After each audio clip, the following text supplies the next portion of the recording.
బీజేపీకి సంబంధం ఉండదు. ప్రమాణ స్వీకారానికి సంబంధించినటువంటి వ్యవహారాలన్నింటినీ కూడా రాజ్భవన్ చూసుకుంటుంది.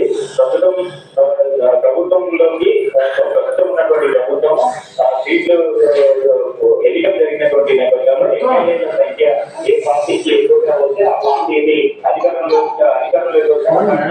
పోలీసు ఉన్నతాధికారులు ఎన్నికలను ప్రస్తుతం బీజేపీ పూర్తి స్థాయిలో మెజారిటీ వచ్చినటువంటి నేపథ్యంలో బీజేపీ శాంతి భద్రతలకు సంబంధించినటువంటి అంశం కావచ్చు, ఇతర ప్రోటోకాల్కి సంబంధించినటువంటి అంశాల నేపథ్యంలోనే డీజీపీ వెళ్ళి బీజేపీ చీఫ్ రేవంత్ రెడ్డిని కలిశారు. దీనికి సంబంధించి ప్రమాణ స్వీకారానికి సంబంధించినటువంటి ఎపిసోడ్ అంతా కూడా పూర్తిగా రాజ్భవన్ చూసుకుంటుంది. కాబట్టి ఇప్పటివరకు పిఎల్పీ సమావేశం నిర్వహించిన తర్వాత మాత్రమే పిఎల్పీ నేత ఎంపిక జరుగుతుంది. ఆ పిఎల్పీ నేతనే సీఎం గా ప్రమాణ స్వీకారం చేయాల్సి ఉంటుంది. కాబట్టి అదేమీ జరగకుండా ముందస్తుగానే ప్రమాణ స్వీకారానికి సంబంధించినటువంటి ఏర్పాట్లు అనేవి ఉండదు. ప్రస్తుతం ఈ వ్యవహారం అంతా రాత్రి 8 గంటలకు జరిగేటువంటి ఎమ్మెల్యేలతో జరిగేటువంటి సమావేశంలో తేలబోతుంది.